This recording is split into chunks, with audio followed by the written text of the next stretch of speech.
Welcome back to the law point. അഥവാ നീതിയുടെ ഇടവേളയ്ക്ക് ശേഷം അഡ്വക്കേറ്റ്, നമ്മൾ നിരവധി SMS-കളാണ് ഇടവേളയിലും തുടർന്നും വന്നിരിക്കുന്നത്.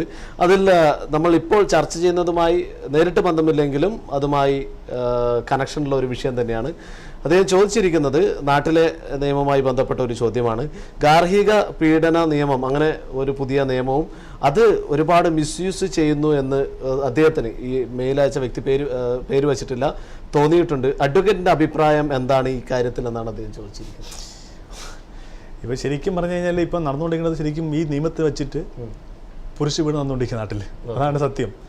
കാരണം ഈ നിയമം ആർക്കും ഇത് മിസ്യൂസ് ചെയ്യാൻ പറ്റുന്ന അവസ്ഥയിലാണ് ഇപ്പോൾ ഇരിക്കുന്നത്.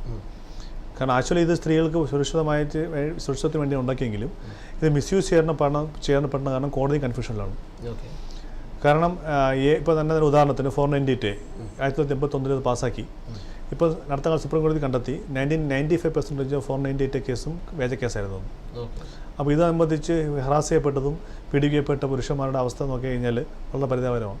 അതുകൊണ്ട് ഇപ്പോൾ ലാ കമ്മീഷൻ റിപ്പോർട്ട് വന്നിട്ടുണ്ട്. ലാ കമ്മീഷൻ ഇപ്പോൾ ഇതിന് ഇറങ്ങി. ലാ കമ്മീഷൻ റിപ്പോർട്ട് ചെയ്ത് ലാ കമ്മീഷൻ പറഞ്ഞു ഇതിൻ്റെ അകത്ത് പഠിച്ചു ഇത് റിമൂവ് ചെയ്യാൻ പറഞ്ഞു ഇതിൽ നിന്ന്. ഇപ്പോൾ റെക്കമെൻഡ് ചെയ്തേക്കുക. അതുപോലെ തന്നെയാണ് ഈ കുട്ടികളുടെ പാരൻറ്റിങ്, ഈക്വൽ പാരൻറ്റിങ്. സ്ത്രീക്കും പുരുഷനും അച്ഛനും അമ്മയ്ക്കും തുല്യ പ്രാധാന്യം കൊടുക്കണം. ഒരു മാസം 15 ദിവസം അമ്മയ്ക്കെങ്കിൽ 15 ദിവസം അച്ഛന്. അങ്ങനെ ഉള്ളതിൽ കുട്ടികളുടെ മാനസികാവസ്ഥയെ അത് ബാധിക്കുന്നുണ്ട്. അത് കാരണം ഒരാൾ മാത്രം കിട്ടുന്നു, അമ്മയെ മാത്രം കിട്ടുന്നു, അച്ഛനെ കിട്ടുന്നില്ല. അപ്പോൾ ഇങ്ങനെ വരുമ്പോൾ അച്ഛൻ്റെ ആൾക്കാർ കുട്ടിയെ കാണാൻ പറ്റുന്നില്ല. അപ്പോൾ കുട്ടിയുടെ ആ ഒരു സൈക്കോളജിക്കൽ എഫക്റ്റും അതിനെ ബാധിക്കുന്നുണ്ട്.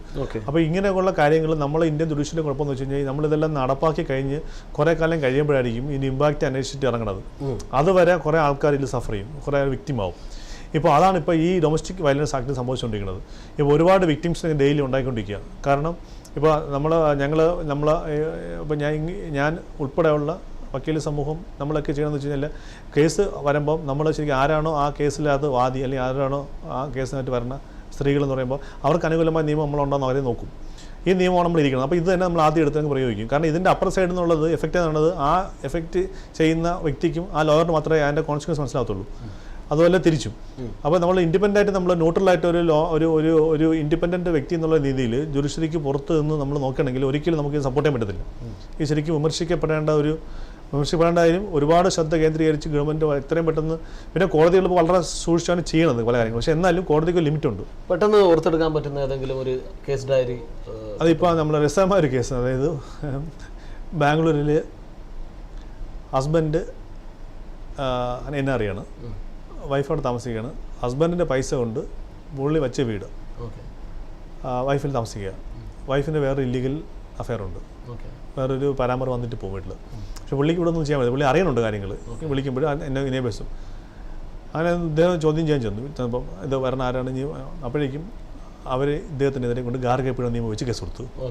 എന്നിട്ട് കോടതി അവർ ഇഞ്ചക്ഷൻ വാങ്ങിച്ചു. ഇദ്ദേഹത്തിൻ്റെ വീട്ടിൽ ഇങ്ങനെ കയറാൻ പാടില്ല, കോടതി ഇഞ്ചക്ഷൻ കൊടുത്തു. കാരണം ഗാർഹിക പീഡനം അനുസരിച്ചിട്ട് husband restrain from the entering the where wife is living with and there is no more harassment be done എന്ന് പറഞ്ഞിട്ട് ഒരു ഇഞ്ചക്ഷൻ കൊടുക്കും പറ്റും ഈ നിയമപ്രകാരം. ഇപ്പം ലൈസൻസായി ഇപ്പോൾ അവർക്ക് താമസിക്കുക. ഇപ്പം കാമുകനും വൈഫ് കൊടുത്ത് വീട്ടിൽ താമസിക്കുക. ഇദ്ദേഹത്തിന് കാണാൻ പറ്റുന്നില്ല. അപ്പോൾ ഇതൊക്കെ ഒരു പരിതാപകരമായ അവസ്ഥയാണ്. കാരണം ഇനി ഇഞ്ചക്ഷൻ മാറ്റാൻ പോകണമെങ്കിൽ കോടതിയിൽ ഹൈക്കോടതി പോകുമ്പോൾ ഈ ഡൊമസ്റ്റിക് വയലൻസ് ആക്ട് പ്രകാരം പോകത്തുള്ളൂ. നമ്മൾ ഇവിടുത്തെ പോലെ കൺസ്ട്രക്ഷണൽ സെക്ഷന് ക്രൈമല്ല അവിടെ ഇന്ത്യയിൽ. അഡൾട്ടറിക്ക് വൈഫിന് ക്രൈം ആക്കാൻ പറ്റത്തില്ല. 498 496 വരുമ്പോൾ ഈ പിന്നെ അഡൾട്ടറിക്ക് വൈഫ് ഈസ് നോട്ട് പണിഷബിൾ. അപ്പോൾ ഇങ്ങനെയൊക്കെയുള്ള കുറേ നമ്മളൊരു ഉള്ള കാര്യങ്ങൾ, കുറേ കാര്യങ്ങൾ വളരെ ബൈസ്ഡാണ്. അപ്പോൾ അഡൾട്ടറി ക്രൈം ചെയ്ത് രണ്ടുപേരും ശിക്ഷിക്കണം. കാരണം ഇവിടെ ശരിയായ നിയമപ്രകാരം രണ്ട് കുറ്റക്കാരാണ്. ഒരാളെ കൺസേൺ ഇല്ലാതെ വേറെ ചെയ്യാൻ പറ്റത്തില്ലല്ലോ. അവിടെ ഇന്ത്യൻ നിയമത്തിൽ വൈഫ് ഈസ് നോട്ട് പണിഷബിൾ. അതെന്താ നിയമം? അതൊക്കെ നമ്മൾ ചിരിക്കാനും. എത്ര പേര് ഇപ്പോൾ വൈഫ് ക്രൈം ആക്കാൻ പറ്റത്തില്ല, തിരിച്ച് ഹസ്ബൻഡ് വൈഫ് ക്രൈം കൊടുത്താലേ കേസെടുക്കാൻ പറ്റത്തുള്ളൂ. അപ്പോൾ ഇങ്ങനെ വരുമ്പം അവർക്ക് ലൈസൻസ് കൊടുത്തിരിക്കണം പോലെയാണ്. സെയിം ടൈം ഡൊമസ്റ്റിക് വയലൻസ് ആക്ടിലെ ലോ പ്രകാരം ഇദ്ദേഹത്തിനോട് കാരണം പറ്റത്തില്ല. സെയിം ടൈം വൈഫ് കാമുകനോട് താമസിക്കുക. അപ്പോൾ ഇങ്ങനെ അത് വളരെ നമുക്ക് ഒരു നമുക്ക് ഇങ്ങനെയുള്ള കേസ് വരുമ്പോൾ നമുക്കൊന്നും ചെയ്യാൻ പറ്റാത്ത അവസ്ഥ. കാരണം നിയമം അങ്ങനെ എഴുതി ഉണ്ടാക്കി വെച്ചാൽ അതെ നമ്മളെ നിയമം പാർലമെന്റിൽ കഴിഞ്ഞ പാർലമെന്റിലൊക്കെ ചുമ്പോൾ കണ്ണുടച്ചുകൊണ്ട് കുറേ ഒന്നും കോൺസിക്വൻസ് ഇല്ലാതെ ഉണ്ടാക്കി. ഇപ്പോൾ തന്നെ ആൻറ്റി റേപ്പിലൊക്കെ പറഞ്ഞ് ഇപ്പോൾ ശരിക്കും പറഞ്ഞാൽ എല്ലാ കേസിനും വരയ്ക്ക് നിറക്കി വേണ്ടി ഉപയോഗിക്കുന്നുണ്ട്. ഇപ്പം ഇന്ന് വേൾഡ് മാപ്പിൽ ഇന്ത്യക്ക് ഏറ്റവും കൂടുതൽ റേപ്പ് റിപ്പോർട്ട് ചെയ്ത രാജ്യം എന്നുള്ളത് ഉള്ള ഒരു അപഖ്യാതി വരാൻ കാരണം ഈ ലോ മിസ്യൂസ് ചെയ്തുകൊണ്ടാണ്. ഇതത്ര റേപ്പൊന്നുമല്ല, അത് കുറച്ചേ ഉള്ളൂ. കോടതി ശിക്ഷിച്ചുള്ള എത്ര കേസുണ്ട്? വളരെ അപൂർവമായിട്ട് ശിക്ഷിച്ചിട്ടുള്ളൂ. പക്ഷേ കേസ് FIR ഇട്ടങ്ങനെ നോക്കി എണ്ണ എടുത്തു കഴിഞ്ഞിട്ടാണ് ഇവർ ഇങ്ങോട്ട് ലിസ്റ്റ് കൊടുക്കുന്നത്. ഇതങ്ങോട്ട് നമ്മൾ ഫോറിൻ ചാനൽസും ഇന്ത്യ എവിടെയൊക്കെ ടാർണിഷ് ചെയ്യാൻ പറ്റുമോ അവരെല്ലാം ഇതകത്ത് ഉപയോഗിക്കുന്നുണ്ട്.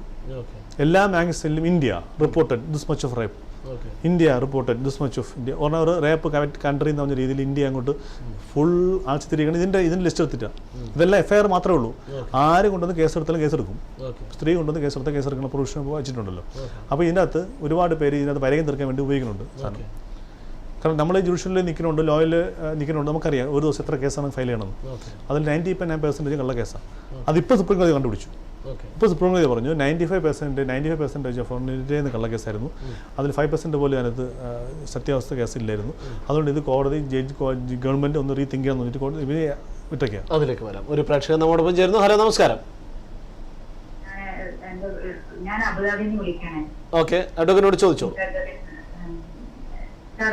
പറഞ്ഞോളൂ. നമസ്കാരം. എനിക്ക് നാട്ടിൽ കാര്യം അറിയാൻ വേണ്ടിട്ട് എന്റെ ഒരു മോള് മരിച്ചിട്ട് ഉണ്ട്. അവളെ പേരിൽ ഞാൻ കുറച്ച് സ്ഥലം വാങ്ങിച്ചു കൊടുത്തിട്ടുണ്ട്. നാട്ടിലാണോ സ്ഥലം വാങ്ങിച്ചത്? ഇവിടെയാണോ? നാട്ടില്. അത് അവർക്ക് 3 കുഞ്ഞുങ്ങളുണ്ട്. ഭർത്താവ് അവന് വേറെ കല്യാണം കഴിച്ചിട്ടിപ്പോ ഈ 3 കുഞ്ഞുങ്ങൾ ഇപ്പൊ ഭയങ്കര വിഷമത്തിലായിട്ടാണ് കഴിയുന്നത്. അപ്പൊ ഈ സ്ഥലം ഭർത്താവ് നമുക്ക് അത് ഈ എന്തെങ്കിലും ചെയ്യാൻ പറ്റുമോ? അതിന്റെ ആധാരങ്ങളും ഇതൊക്കെ നമ്മുടെ കയ്യിലാണ്. അതെ, ഈ ഭർത്താവിന് അതിൻ്റെ അകത്തൊരു ഷെയർ വരും. ഭർത്താവ് ലീഗൽ ഗാർഡിയനാണ്, ലീഗൽ ഹെയർ ആണ് അതിൻ്റെ അകത്ത്. പക്ഷേ കുട്ടികളുടെ ഉള്ളതുകൊണ്ട്, കുട്ടികളുടേക്ക് മൈനറിൻ്റെ പ്രോപ്പർട്ടി ഉള്ളതുകൊണ്ട് ഭർത്താവിന് അങ്ങനെ വിൽക്കാൻ പറ്റത്തില്ല. അത് അങ്ങനെ വിൽക്കണമെന്നുണ്ടെങ്കിൽ നമുക്ക് സിവിൽ കോടതി സമീപിച്ച് ഇഞ്ചക്ഷൻ വാങ്ങിക്കാന്നേ ഉള്ളത്. വിൽക്കാൻ പോവുകയാണെങ്കിൽ ഈ പ്രോപ്പർട്ടി ഇഞ്ചക്ഷൻ വാങ്ങിക്കാം. അതെ, അപ്പോൾ അങ്ങനെയാണെങ്കിൽ ഞങ്ങൾ ഹസ്ബൻഡും കുട്ടിയുടെ അമ്മയും അച്ഛനെന്ന രീതിയിൽ നിങ്ങൾക്ക് സിവിൽ കോർട്ടിൽ സമീപിക്കാവുന്നതാണ് മൈനറിന് വേണ്ടി. അത് പറയേണ്ടത് മൈനറുണ്ട്. ഈ 3 മൈനർക്ക് വേണ്ടിയുള്ള പ്രോപ്പർട്ടിയാണ്. ഈ മൈനർ 2 വിവാഹം കഴിച്ചു, പുള്ളി ഇത് വിൽക്കാൻ ചാൻസ് ഉണ്ട്, കൈമാറാൻ ചാൻസ് ഉണ്ടെന്ന് കഴിഞ്ഞപ്പോൾ കോടതി ഇഞ്ചക്ഷൻ തരും. ഇവർക്ക് 18 വയസ്സാവുന്നതോടെ ഈ മൈനറിൻ്റെ പ്രോപ്പർട്ടി വിൽക്കാൻ പാടില്ലെന്ന് ഇഞ്ചക്ഷൻ കിട്ടും കോർട്ടിൽ പോയി കഴിഞ്ഞാൽ. കേട്ടോ?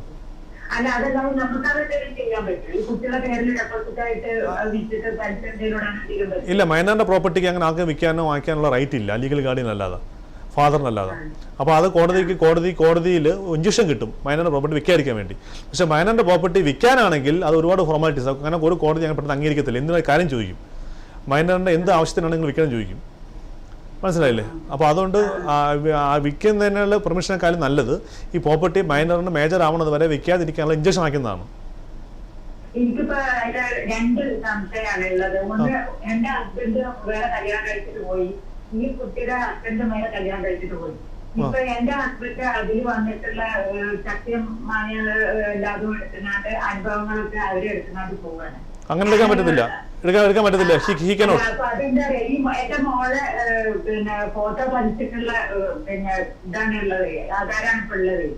അതെ, അത് എത്രയും പെട്ടെന്ന് ഇങ്ങനെ ആര് വന്നാലും അത് പ്രോപ്പർട്ടി കയറാൻ പോലും പാടില്ലാന്നൊരു ഇഞ്ചക്ഷൻ ആക്കാൻ പറ്റും.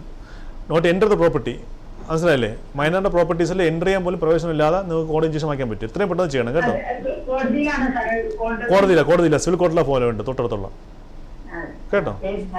ശരി, ഓക്കെ. ഉത്തരം ലഭിച്ചെന്ന് കരുതുന്നു. വിളിച്ചതിന് നന്ദി.